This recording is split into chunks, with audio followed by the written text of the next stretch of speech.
शुभ सकाळ पिलामाने आमे तो टिकी टिकी कविताटी को पूर्ण भाव में बुझिलु आ कविताटी को आवृत्ति कलु।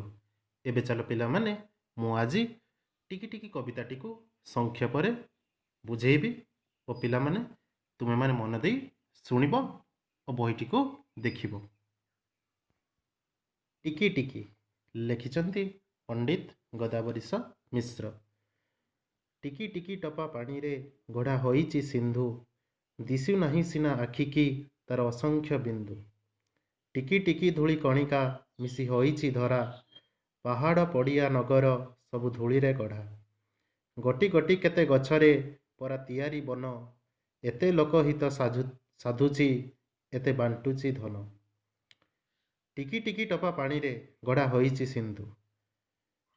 यार अर्थ हेउची पिलामाने विशाल समुद्र टिकी टिकी पानी टपार समाहार रे सृष्टि होईची।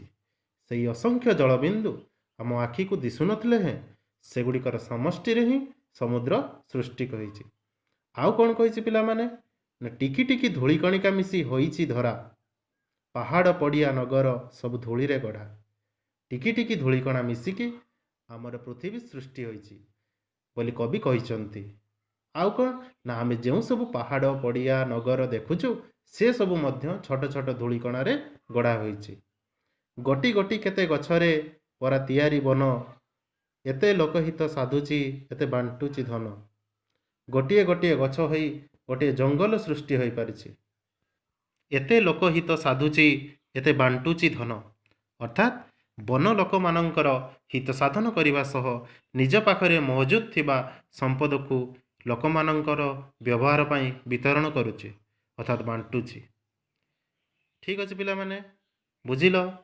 तापरे आमे परवर्ती पद गुड़ी को आवृत्ति करिबा।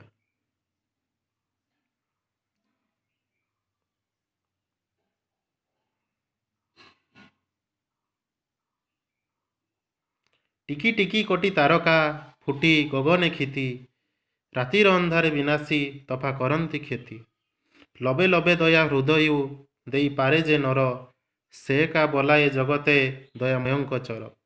पदु पद कथा मधुर जेहू भासई मुखे, परकु आपना करी से बांधी पारई सुखे।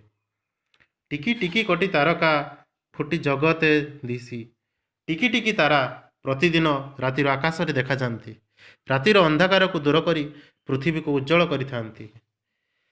लबे लबे दया हृदय देई पारि जे नर, से का बोलाए जगते दया मयंक चर।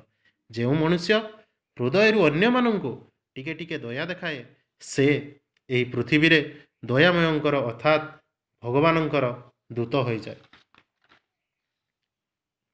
पदु पद कथा मधुर जेहू भासई मुखे, परकु आपना करी से बांधी पारई शिखे। जीए निज मुहरे पदे पदे मधुर कथा कही पारे से परकु आपणार करी आनंदरे बांधी रखि थाए। पिलामाने तुमे जदि छोट छोट काम करिवो ताहा तुम जीवन को सार्थक करदेव। तेणु कवि कहिचंती टिकी टिकी कार्य सुगति जेबे देखाई पारो, तेबे सिना मर्ते पिलाए जन्म करिबा सार। अर्थात तुमर जीवन रे सेतेबेले सार्थक हेबो, तुम जीवन सेतेबेले सार्थक हेबो जेतेबेले तुमे टिके टिके भल काम करिवो आउ समस्तंको आपणेई नेबो। ठीक अछि पिला माने आमे एबे कविताटी को बुझिलु। एबे पिला माने तुमे मन देई बहीटी को पढ़िबो और कविताटी को मने रखिया पई चेष्टा करिवो। धन्यवाद। घरे रुहंतु, सुस्थ रुहंतु।